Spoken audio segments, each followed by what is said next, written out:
Así inicia Es Noticia, noticia en profundidad. Qué placer acompañarles. Soy Tatiana Pérez y les saludo desde nuestra sede central. En Caracas, en Venezuela, a partir de este momento, en la próxima hora, tenemos 3 temas que son noticia. Aquí están primero, en titulares. En noticia, Venezuela. Ante la Corte Penal Internacional, el gobierno denuncia a Estados Unidos por crímenes de lesa humanidad. Analizamos el alcance de esta decisión del gobierno bolivariano en esta Corte Internacional. Segundo tema que es noticia en titulares, Brasil. Expresidente Lula, el Papa Francisco se reúnen en el Vaticano. Paradójicamente, mientras estos dos líderes hablan de un mundo más justo en Brasil, siguen las luchas de los trabajadores por contener la arremetida neoliberal. Analizamos primero este encuentro y después la situación interna del Brasil. Tercer tema que es noticia, aquí está Colombia. En la finca del actual embajador de este país en Uruguay, Fernando San Clemente, fue encontrado un laboratorio para el procesamiento de cocaína. En un comunicado de Colombia, la Cancillería sale en su defensa y aparece un informe sobre nuevas formas de camuflar laboratorios en este país andino. Profundizamos en estos hechos, los analizamos. Así comienza En Noticia. Bienvenidos, bienvenidas.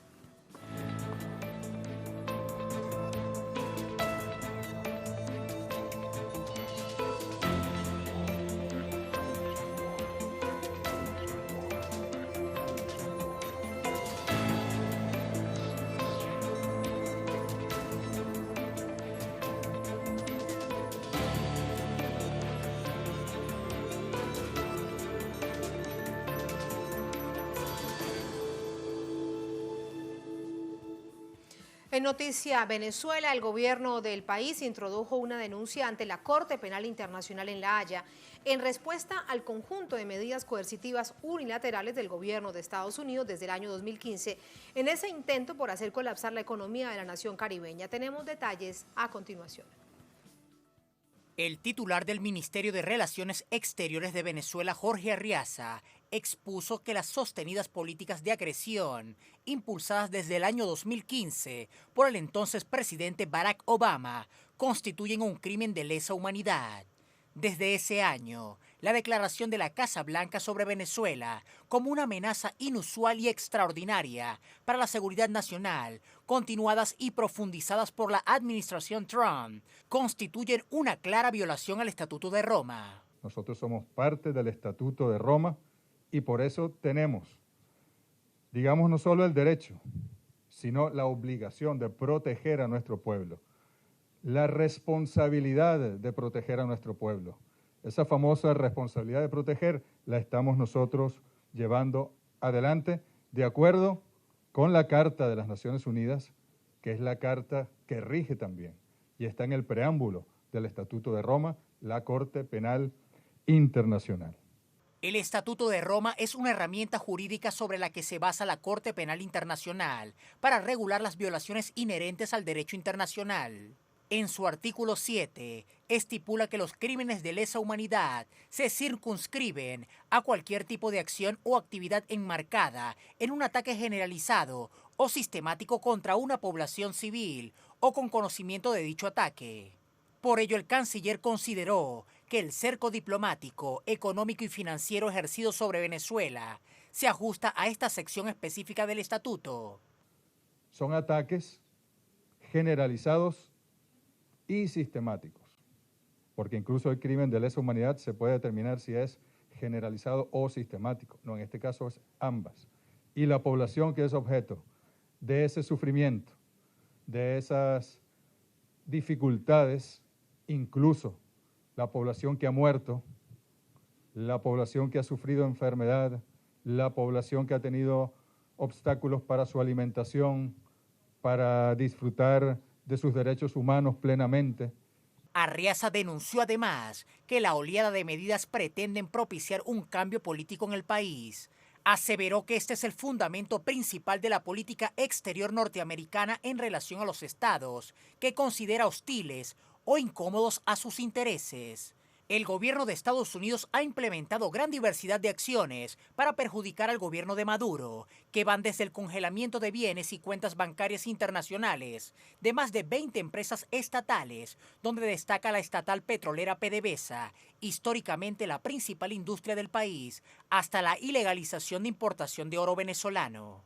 Recientemente, la aerolínea estatal Conviasa también fue incluida dentro de las empresas afectadas. Informes gubernamentales indican que además de las penurias sufridas por la población, las pérdidas económicas padecidas por el Estado venezolano superan los 30.000 millones de dólares.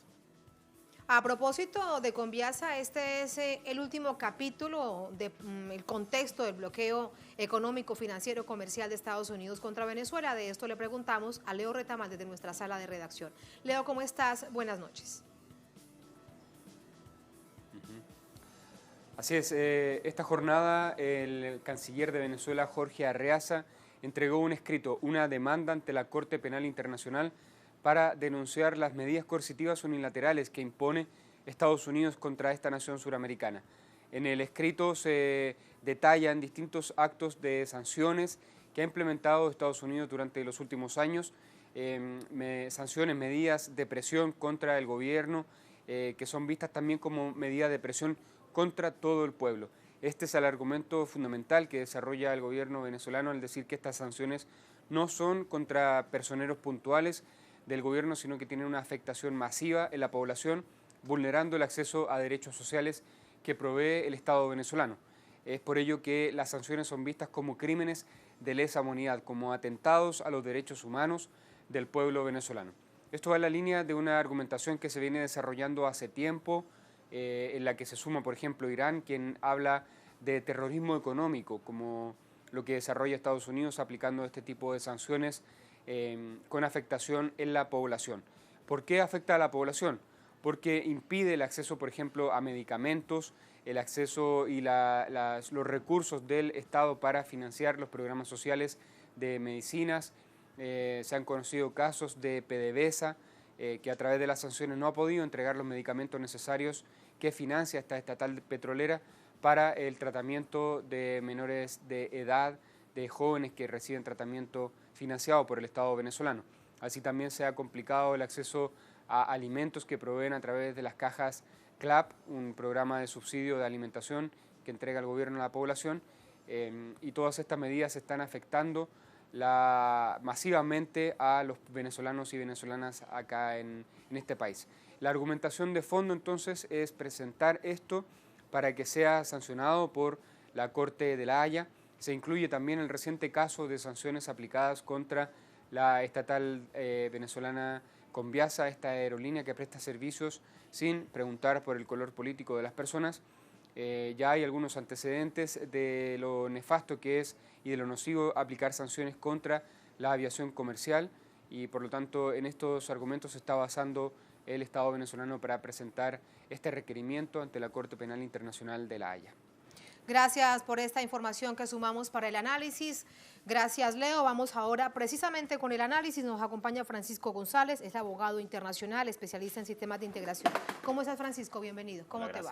Gracias a ti por acompañarnos. Sí. ¿De qué manera crees que cuando estamos hablando de la Corte Penal Internacional realmente se podrá actuar partiendo de un hecho? Se dice siempre que cuando llegan los procesos a esta instancia, que tiene como base el Estatuto de Roma, sí, pasan años y años y nada se decide. Bueno, a ver, en principio creo que se está dirimiendo una causa justa.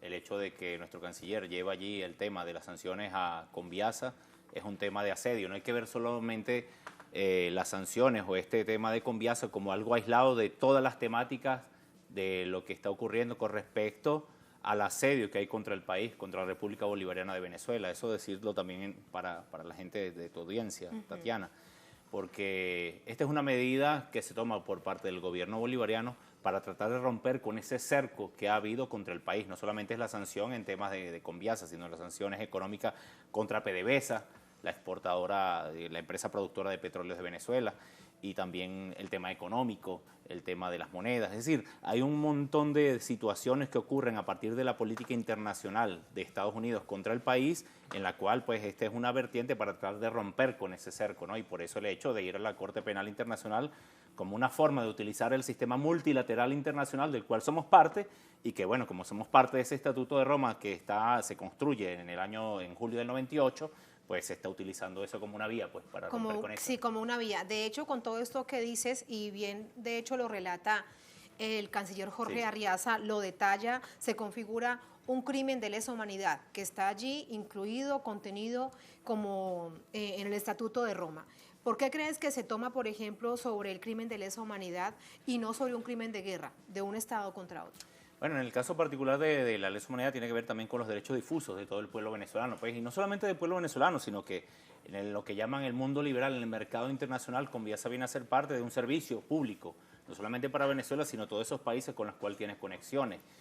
Y creo que ahí tiene que ver con el tema económico también, porque al afectar a la aerolínea, es una aerolínea del Estado y lo que se busca es afectar a esa empresa que es del Estado venezolano. Pues. No, y no es solamente eso, es las dificultades para no poder comprar alimentos por fuera, medicinas por Claro. fuera. Claro, es un sistema en el que se afecta a toda una población. Sí, Sí. Y yo creo que ahí también Conviasa viene a ser como esa especie de puente en la cual tratar de llevar y traer servicios que son necesarios para la nación. Y en ese sentido, al tocar la aerolínea y tratar de cercarla de que no pueda salir del país, es cercar al país al mismo tiempo, ¿no? Sí. Claro. Ahora, ¿qué significa que Estados Unidos no sea parte del Estatuto de Roma?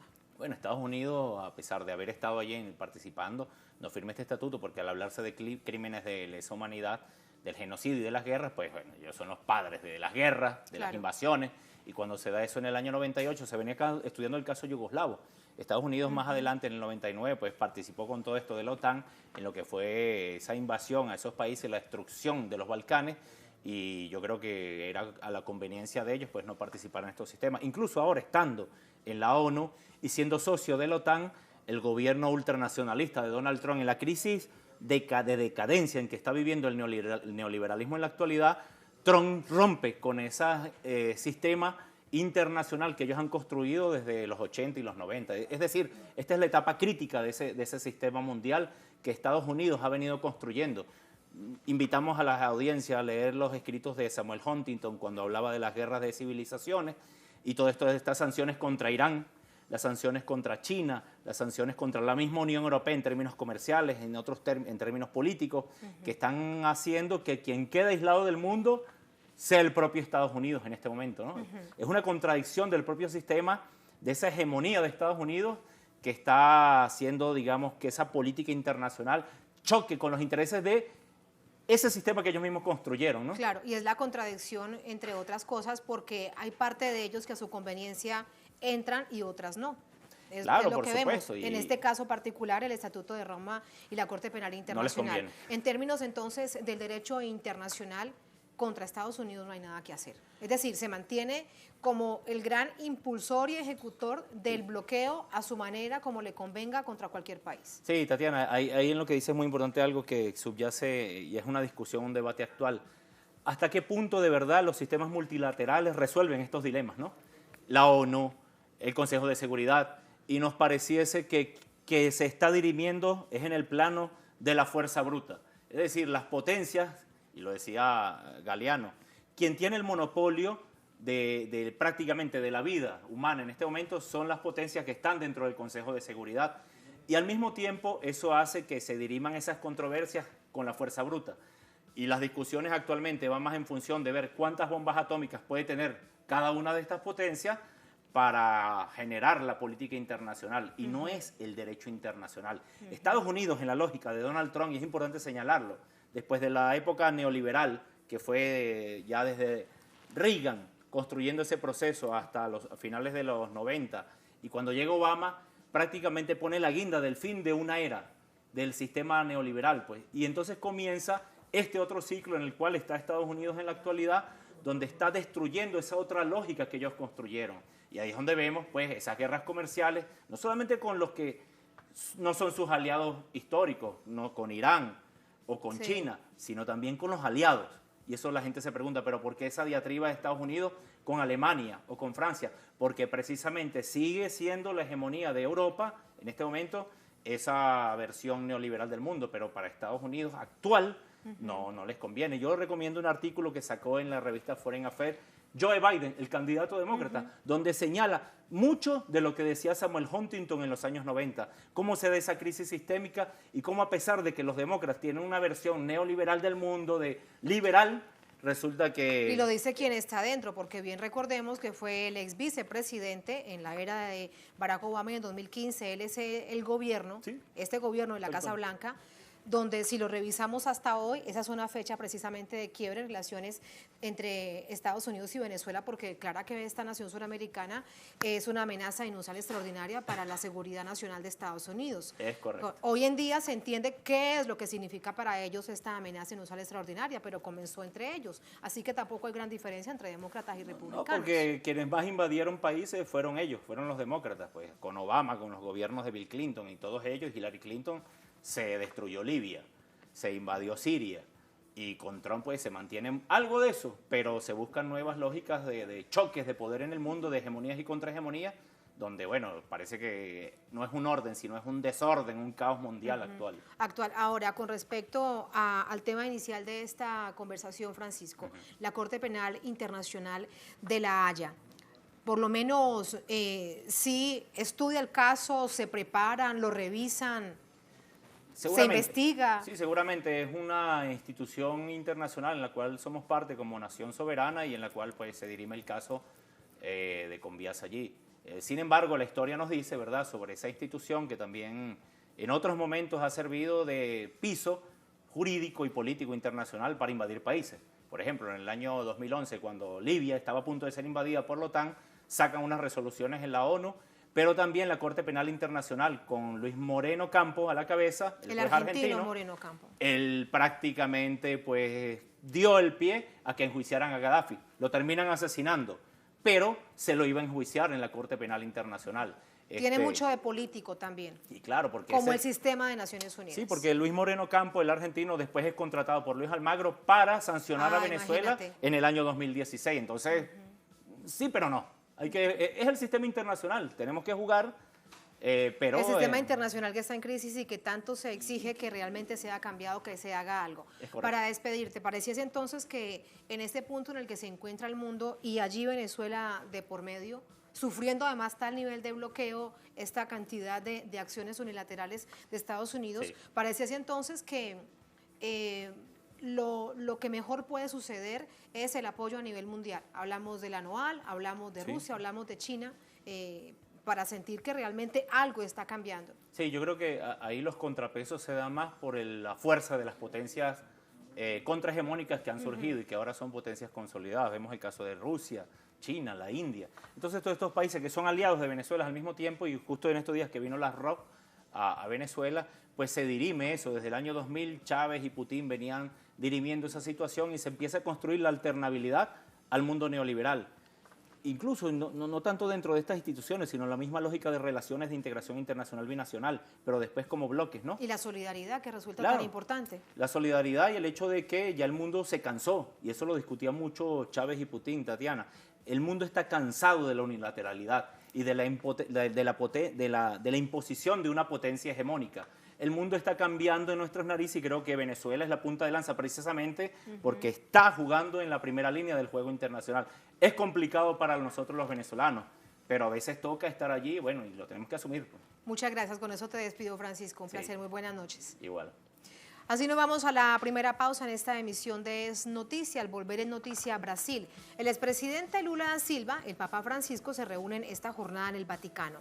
Paradójicamente, mientras estos líderes hablan de un mundo más justo, en Brasil siguen las luchas de los trabajadores por contener la arremetida neoliberal. Analizamos este encuentro y la situación interna del país. Al volver, estamos en Es Noticia.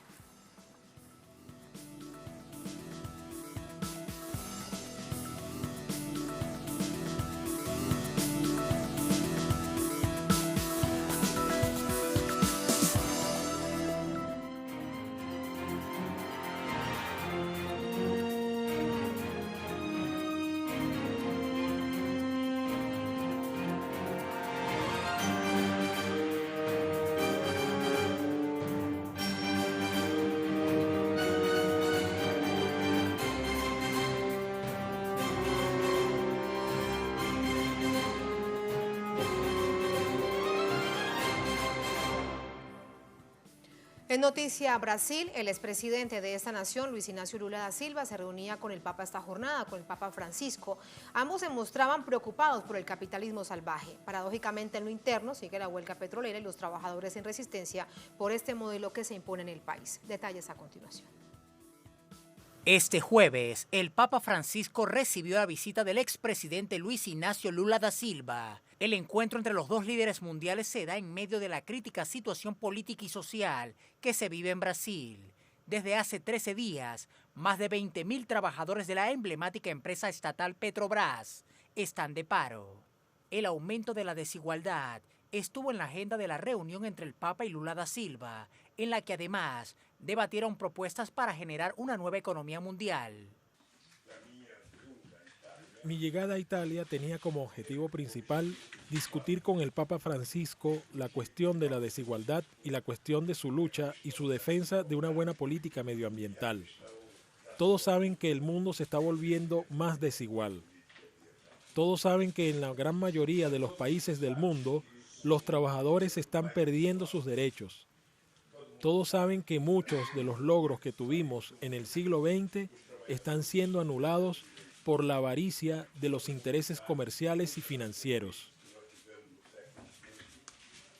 La ecología y el medio ambiente estuvo entre los tópicos que abordaron al mencionarse la necesidad de producir medios de energía más limpios, reducir el impacto y la contaminación generada por la producción indiscriminada de bienes de consumo. Lo segundo es el problema ambiental. Nos estamos dando cuenta de que a pesar de los discursos, los funcionarios de los gobiernos no están dispuestos a preocuparse por el tema ambiental. Solo quería recordarles que mucha gente quiere romper con el protocolo de Kioto.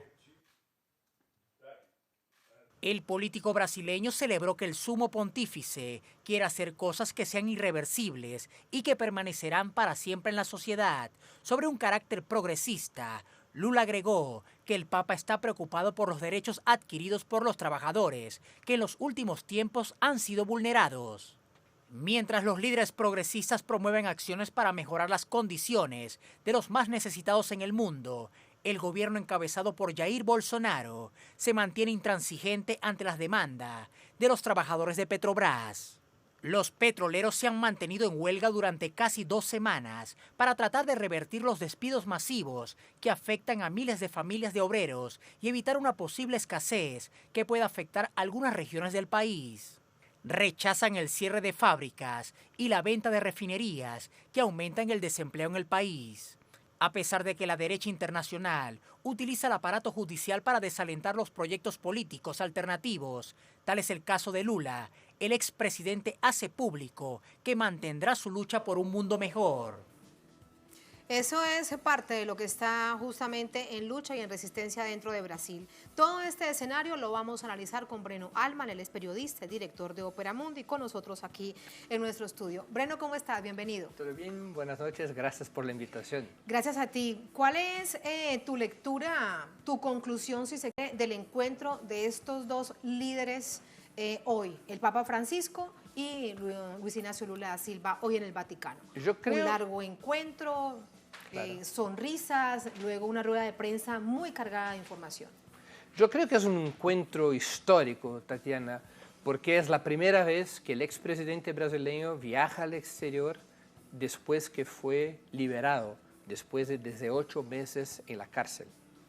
Es un encuentro con el Papa más progresista de los últimos 50 o de los últimos 100 años. El Papa Francisco está asumiendo claramente una posición de crítica al neoliberalismo, de defensa de la autodeterminación de los pueblos, de defensa de los derechos humanos, de defensa de una nueva orden internacional. Entonces es un encuentro que tiene un doble significado histórico, o sea, el jefe de la Iglesia Católica, el jefe progresista de la Iglesia Católica y uno de los principales líderes populares progresistas del mundo, el hombre que jefió uno de los países más importantes, más grandes, como economía más poderosa del mundo, que es Brasil. Entonces, tiene ese doble significado, por eso mismo yo creo que hay toda esa repercusión de la visita que ha hecho el expresidente Lula al Papa Francisco. Incluso antes de su llegada se anunciaba como parte de la agenda que parte de lo que se discutiría era cómo se había logrado en el gobierno de Lula, en el gobierno del PT, sacar a más de 20 millones de personas de la pobreza, que ese era un gran interés del Papa Francisco. Vemos entonces allí a un Papa con una visión de carácter política, social. Claro, hay que organizar en el mundo una alternativa al neoliberalismo. No se trata solamente de criticarlo y de combatirlo o de resistir al neoliberalismo. Hay que construir una alternativa y para construir esa alternativa hay que estudiar todas las experiencias que hubo de construcción de otro camino, sea en Brasil, en Venezuela, en Cuba, en Bolivia, en Argentina, donde sea, todas esas experiencias son muy importantes para construir una alternativa. Y yo creo que el Papa Francisco está muy pendiente de eso, muy interesado en conocer esas experiencias para fortalecer incluso el discurso de la Iglesia Católica contra la tragedia social, económica y ambiental que son las políticas neoliberales. Con tal nivel de deuda que se tiene por parte de estos modelos sobre los pueblos. Ahora, a nivel interno para Brasil, ¿qué significa esta salida del expresidente Lula y este encuentro con el Papa? A nivel interno en lo político. Hay mucha repercusión dentro de Brasil, mucha repercusión, porque el hecho que el jefe de la Iglesia Católica reciba al expresidente Lula es una importante derrota de los sectores más conservadores, incluso de los sectores religiosos más conservadores. O sea, el Papa extiende sus manos a Lula. Lula salió de la cárcel hace pocos meses, atacado, vilipendiado, agredido por los sectores más conservadores, los medios de comunicación, los partidos de la derecha, sectores del sistema de justicia, y el Papa lo recibe en gran estilo, ¿no? Lo recibe con mucho espacio, con mucho cariño, con mucha unidad política y cultural, con mucha unidad espiritual también. Y eso fue un golpazo contra... ¿Para Bolsonaro? ¿Para el presidente Bolsonaro? Contra Bolsonaro, contra todos los sectores conservadores de Brasil. Y es un aliento al pueblo que resiste al neoliberalismo en Brasil. Es un aliento, especialmente a los trabajadores que van asumiendo un rol de vanguardia, de resistencia a esas políticas. Y para todos estos bloques, incluso dentro del Parlamento, de distintos sectores empresariales, además, que cada vez tienen más fuerza y son los bloques evangélicos. Debe haber una discusión interna al respecto. Hay una enorme repercusión. Y hay una situación muy histórica, recorro otra vez a esa palabra, porque lo que se hizo para destrozar a Lula, para encarcelarlo, para destrozar su imagen en los medios de comunicación, yo creo que quizás tenga sido el político más combatido dentro de su país en toda la historia o en la historia de los últimos 50 años. Las fuerzas de derecha lo querían muerto políticamente, lo consideraban que estaba fuera del juego político. Hicieron todo para eso. Claro, y no está. No solamente porque lo recibe el Papa y lo reciben otros líderes, lo van a recibir otros líderes importantes del mundo, pero fundamentalmente porque en las encuestas de opinión pública Lula sigue como el gran líder popular del país. Y un gran líder popular que va a ser candidato a la presidencia o que no va a ser candidato a la presidencia. Esto te lo pregunto porque en los últimos días vimos de hecho titulares donde decía Lula no será candidato a la presidencia. Mira, Lula está fuera del cárcel, pero aún no está libre. Sigue una gran batalla por su libertad, porque Lula salió por una decisión de la Corte Suprema que no ha anulado sus condenas. Lula tiene pendiente aún en la Corte Suprema un habeas corpus que por suspensión del ex juez Sergio Moro, su defensa, los abogados de Lula, piden que se anule su condena. Si se anulan las condenas de Lula, Lula recupera sus derechos políticos electorales y puede presentarse a la carrera presidencial. Pero no es porque él haya dicho que no será candidato a la presidencia. El tema es que la derecha trata de impedir que él sea candidato, porque mientras Lula no tenga sus derechos políticos electorales recuperados, no puede presentarse como candidato. Esa es quizás la gran batalla democrática de Brasil, que Lula pueda presentarse a la carrera presidencial, no solamente como jefe partidario, no solamente como líder popular que es, pero como líder de la resistencia callejera al neoliberalismo y al gobierno Bolsonaro como constructor de una alianza progresista que logre construir una alternativa al neoliberalismo y al gobierno Bolsonaro. En un país en donde vemos de manera más frecuente no grandes movilizaciones, Breno, pero sí muchos paros y protestas. Esta, por ejemplo, de los petroleros de Petrobras, 13 días, ahí están resistiendo, dice el Ministerio de Trabajo que perderán sus empleos, que no se les pagará, que los van a aislar, etcétera, etcétera. Pero parece que, bueno, que nada los detiene y que continúan. ¿Esto qué implica para el país este paro? ¿Qué mensaje se envía? Es nada más y nada menos que Petrobras. Mira, los trabajadores del petróleo en Brasil son un sector de vanguardia de la clase trabajadora. Históricamente son un sector de vanguardia de la clase trabajadora. En la resistencia al neoliberalismo en los años 90 fue la huelga de los petroleros que tuvo el rol más importante en la resistencia a las políticas de Fernando Henrique Cardoso. Y ahora eso se repite. Y fue, permíteme, te pregunto para hacer un poco más de historia, ¿fue extenso esos Sí, paros, fue extenso, esas huelgas fueron y extensas? la huelga de los petroleros de 94 se concluye con una intervención del ejército. Imagínate. Fernando Henrique Cardoso convoca el ejército para intervenir en las refinerías de Petrobras para parar con la huelga. Entonces, claro, ahora el gobierno Bolsonaro combate con todas sus fuerzas la huelga de los petroleros, que ese sector es un ejemplo para el conjunto de la clase trabajadora. Impulsiona la movilización, impulsiona la resistencia. Hay multas, hay decisiones financieras para tratar de asfixiar el movimiento paredista, el movimiento de huelga de esos trabajadores, pero siguen resistiendo. Cumplen un rol de animación del conjunto de la clase trabajadora en resistencia al gobierno de Jair Bolsonaro, enfrentando también, eso es importante destacar, Tatiana, que es la invisibilidad que los medios de comunicación en Brasil tratan de imponer sobre la huelga, porque los medios de comunicación en Brasil, que son monopolizados por un grupo de 4 o 5 familias, no notician la huelga, no hablan de la huelga, tratan de... No existe para esos medios de comunicación para los la sectores monopolistas de la comunicación. Ajá, imagínate. Pero en todo caso es un hecho que está allí. ¿Tienen realmente músculo para avanzar? ¿Hasta cuándo realmente podrán resistir? Recordar que de hecho lo teníamos en el informe antes de nuestra conversación. Ellos lo que están diciendo es que de alguna manera tiene que pararse la privatización y el quiebre de Petrobras. Claro, porque esa es la política del gobierno Bolsonaro apoyada. Que comenzó con Temer, ¿no? Claro, empezó con Temer, tiene toda la razón, que es una política de deshidratación de Petrobras, es una política de privatización blanca, de vender sus activos, de sacar Petrobras de los sectores estratégicos de la explotación de petróleo, de hacer con que Petrobras sea una empresa débil, y una empresa débil, y la debilitación de Petrobras puede servir a los intereses de las grandes corporaciones multinacionales. Esa es la política, que fue la de Temer y esa es la de Bolsonaro. El plan es entonces fragmentarla, dividirla, claro, y entregarla a multinacionales. Sacarle fuerza y entregar los campos del presal a las corporaciones multinacionales, incluyendo, claro, las corporaciones de Estados Unidos. Y el presal sería claro, fundamentalmente el presal. El trofeo. Claro, es el gran tema, las reservas del presal. Eso es que está en lucha en ese momento.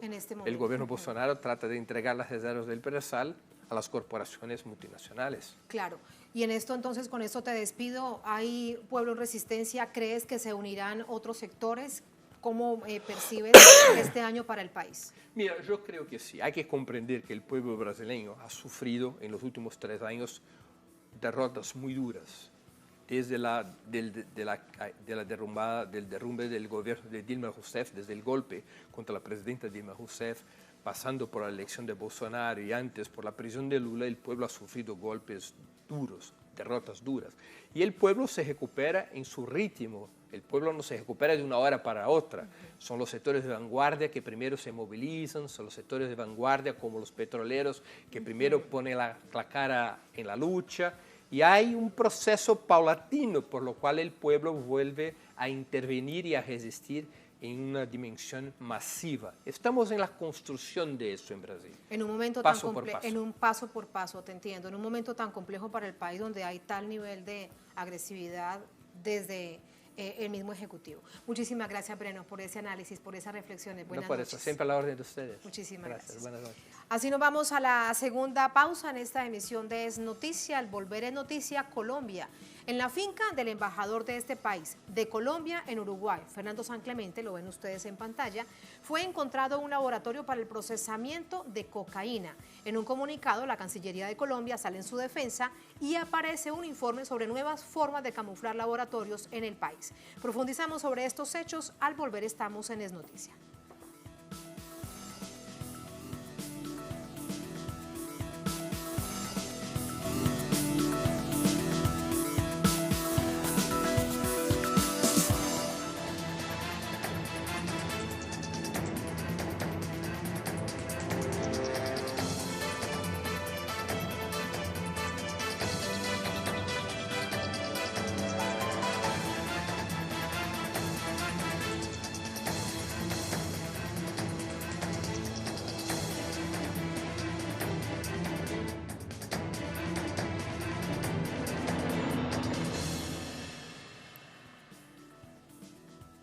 En Noticia Colombia, de cría de animales a laboratorio de coca. Ese fue el destino de una finca cerca de Bogotá, la capital de Colombia, perteneciente a la familia del embajador de Colombia en Uruguay, Fernando San Clemente. La situación presuntamente sorpresiva para el diplomático deja a la luz pública el nuevo modus operandi de redes de narcotráfico en laboratorios express. Tenemos detalles a continuación. Autoridades colombianas hallaron la víspera un laboratorio para fabricación de cocaína camuflado sobre la vegetación de una finca ubicada en el municipio de Huasca, departamento de Cundinamarca. Del operativo resultaron capturadas 5 personas. La infraestructura tenía capacidad para producir aproximadamente 1 tonelada de alcaloide mensualmente. Contaba con 3 módulos: producción, secado y cocina. El embajador en Uruguay, Fernando San Clemente, tuvo que rendir cuentas al país, en tanto su familia forma parte de la sociedad propietaria de la finca desde hace 44 años. Dice que desconoce los hechos porque precisamente ese espacio fue arrendado. De ese predio, desde el año 2017 a la fecha, hemos entregado en arriendo del orden de unas 40 fanegadas para los cultivos de papa y cebolla. Y bueno, este es un predio, insisto, que ha estado en poder de la familia San Clemente en los últimos 45 años en actividades agropecuarias, ganaderas, crianza de caballos de carreras, etc. Pese al hallazgo, el embajador le llama presuntamente laboratorio y califica de incómoda la situación. Mi familia, la organización DAN, somos víctimas de esta situación y estamos, como es nuestra obligación, prestos a aclarar, prestar toda la colaboración y atender todos los requerimientos de las autoridades judiciales. Tras el hallazgo, un medio local señaló que las autoridades habrían llegado a la finca de San Clemente por advertencia de la agencia estadounidense ICE sobre situaciones anómalas en Cundinamarca y Boyacá. Este episodio formaría parte de un nuevo modus operandi de las redes de narcotráfico que consiste en la instalación de laboratorios express en fincas aledañas a la capital para fabricar entre 10 y 15 kilos de estupefacientes con destino a Norteamérica. Colombia se mantiene en el trono de la producción de cocaína en el mundo. Más del 70% del alcaloide que se consume en el mundo es producida en este país, según la ONU. En 2017, alcanzó el máximo histórico en cuanto a cultivos de uso ilícito, con 171.000 hectáreas, y en 2018 se contabilizaron 169.000 hectáreas. Las elevadas cifras dan cuenta del fracaso de las políticas de Estado presuntamente dirigidas al exterminio del narcotráfico, pese al financiamiento de Estados Unidos que anualmente recibe a través del Plan Colombia. Las cifras de la ONU también deja ver las fallas en la implementación del punto sobre sustitución voluntaria de cultivos, contenido en los acuerdos de paz. En cambio, el gobierno trabaja en exterminarlos con planes de fumigaciones con glifosato, ignorando las alertas mundiales sobre el riesgo de esta sustancia química. Los hechos de la coyuntura y el contexto para pasar al análisis, y para ello nos acompaña Federico García Naranjo, él es analista político con nosotros desde Bogotá, articulista además. Federico, ¿cómo estás? Buenas noches. Hola Tatiana, un saludo cordial y gracias por la invitación. Gracias a ti. Esta situación, dice la Organización Antinarcóticos de la Policía, acompañada por esta otra organización de Estados Unidos, de la que poco se tiene conocimiento en Colombia públicamente, tenía la capacidad para producir de 10 a 15 toneladas del alcaloide al mes. ¿Es posible que así se tenga alquilado un predio, una familia no sepa lo que pasa dentro de sus propias instalaciones? Esto, ¿cómo lo percibes tú? ¿Qué lectura haces? Pues la versión del embajador deja muchas dudas, muchos vacíos que no fueron debidamente preguntados e interrogados por los periodistas esta mañana cuando el embajador dio su rueda de medios y todos los medios fueron muy complacientes con él, asumiendo de entrada que pues que no tenía que responder absolutamente por nada, pero quedan muchas preguntas en el aire, como por ejemplo, ¿cómo es posible que en una finca, una propiedad rural que no es demasiado grande, el propio embajador dice que el laboratorio de cocaína estaba a unos 400 metros de unas pesebreras, es decir, es una zona de tránsito que además está alquilada en parte a unos cultivadores, no es, es una zona que no es inaccesible, es un lugar a 30 kilómetros de Bogotá. Entonces deja muchas dudas de que esté sucediendo una situación como esta, tan irregular, ilegal, y que la familia San Clemente, y en particular el embajador en Uruguay, no estén enterados de nada. Por supuesto, él tendrá que dar las explicaciones, se ha abierto una investigación y pues hay que esperar el resultado de las pesquisas. Eso también, como bien te planteaba, ahora lo pregunto de manera directa, genera la duda de qué es esta organización, no es la DEA, sino ICI de Estados Unidos, que era la que seguía la pista de este laboratorio. Decían que desde hace varios meses estaban trabajando acerca de la pista hasta que lograron el lugar exacto del laboratorio. Sí, esta agencia es la agencia de migraciones estadounidense, es famosa porque es la que hace las redadas contra los inmigrantes en el país del norte y en este caso, al parecer, la ubicación del laboratorio se dio por, o sea, al seguir una ruta a través de la cual llegaban insumos químicos a este lugar. Al parecer, siguiendo pues estas pistas, se logró llegar al predio y luego se enteraron de que el propietario era el embajador de Colombia en Uruguay. Aquí además hay un fenómeno nuevo que ya se ha advertido por la prensa de un nuevo tipo de narcotráfico en donde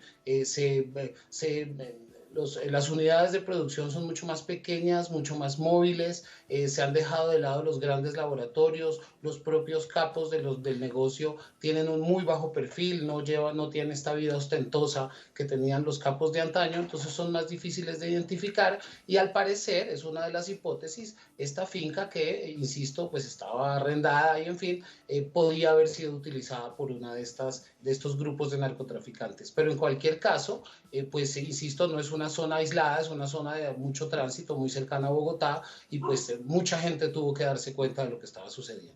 Y es una zona además muy turística, sobre todo los fines de semana, muy turística, conocida precisamente por todas las actividades de carácter turístico y de recreación que allí se hacen, porque es que justo llama la atención para la fabricación del alcaloide se necesitan grandes cantidades de agua, de gasolina, de otros químicos, las fumarolas son inmensas, ¿cómo es posible que no se dieran cuenta que eso pasaba allí? Digamos, es parte de lo que uno se pregunta, será materia de investigación. Así es, por más que el laboratorio haya estado camuflado en un bosque, en un tupido bosque, por supuesto la entrada de estos insumos tenía que ser absolutamente visible para todos los vecinos. Lo otro es que todo esto huele muy mal, porque recordemos que el embajador San Clemente ha sido mencionado en el famoso reporte del llamado hacker de la Fiscalía, el señor Maoc Riaño, quien está asilado en Canadá y quien ha revelado unas informaciones muy inquietantes de vínculos del cartel de Sinaloa y del Chapo Guzmán con Álvaro Uribe Vélez. Estas son informaciones que no han sido contrastadas, pero en ellas está mencionado el señor San Clemente porque era jefe de la Administración de Aeronáutica Civil durante los años que son de acusación de estos hechos al señor Uribe. Entonces, todo esto huele muy mal y en particular en las redes sociales los colombianos han expresado sus sospechas y su prevención frente a lo que está sucediendo. Con respecto a esto que nos estás diciendo, fíjate que no hay gran cantidad de información. que había cumplido ese cargo, que de hecho también años atrás cumplió el expresidente Uribe como jefe de la Aeronáutica Nacional, Aeronáutica Civil, y luego, producto también de información desclasificada de propio Estados Unidos, se supo qué pasaba en esos años. ¿Será entonces que la historia se está repitiendo? Pues no lo sabemos, pero insisto, todo esto huele muy mal.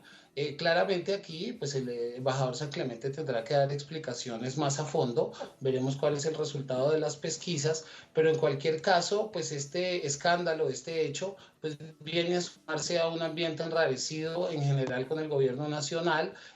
Recordemos que además Fernando San Clemente es miembro de una de las familias políticas conservadoras más importantes de Bogotá y que pues forma parte de una estirpe de políticos muy tradicionales en Colombia. Entonces aquí también hay una actitud por parte de los medios de ocultar la información, no hacer preguntas incómodas, no indagar más allá de lo aparente y pretenden desviar la atención frente a lo que ha sucedido. Esperemos el desarrollo de las investigaciones de la Fiscalía, pero también podríamos allí tener dudas, ya que hoy se posesionó un nuevo fiscal general de la Nación, quien, como sabemos, es íntimo amigo del presidente Iván Duque. Entonces hay mucho pesimismo también al respecto.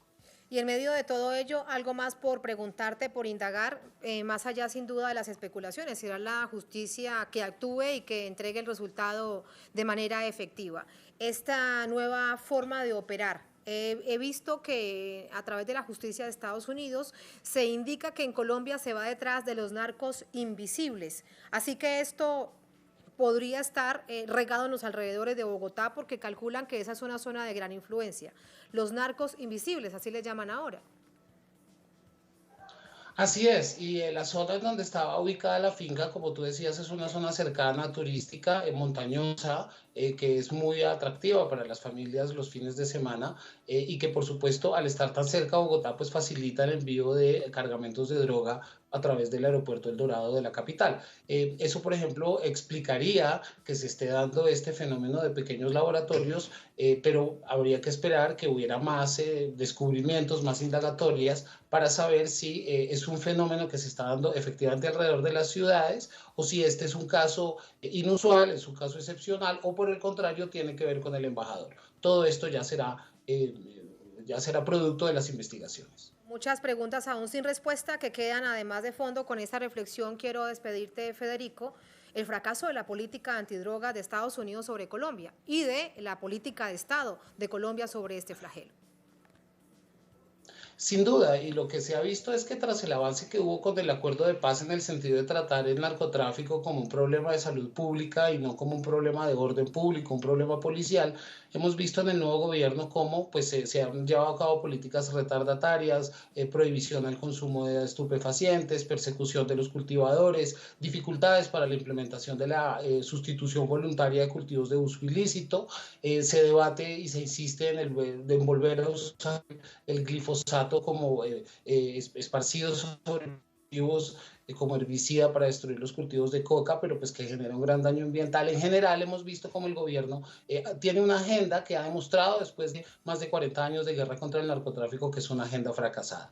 Hay un debate abierto acerca de la posibilidad de llevar a cabo nuevas políticas que comprendan además que el cultivador es el eslabón más débil de la cadena y sobre él recae muchas veces la represión, la persecución, la cárcel, y al contrario debe tratarse como un problema social. Es un problema complejo, pero durante el gobierno de Duque yo creo que habrá pocas posibilidades de que estos debates se den a fondo porque el gobierno sigue insistiendo en una política prohibicionista, represiva y por supuesto fracasada.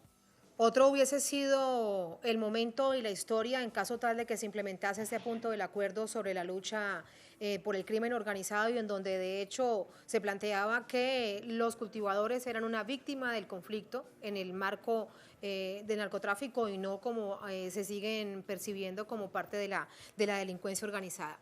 Así las cosas, Federico, gracias por ayudarnos a entender este momento que vive Colombia. Buenas noches.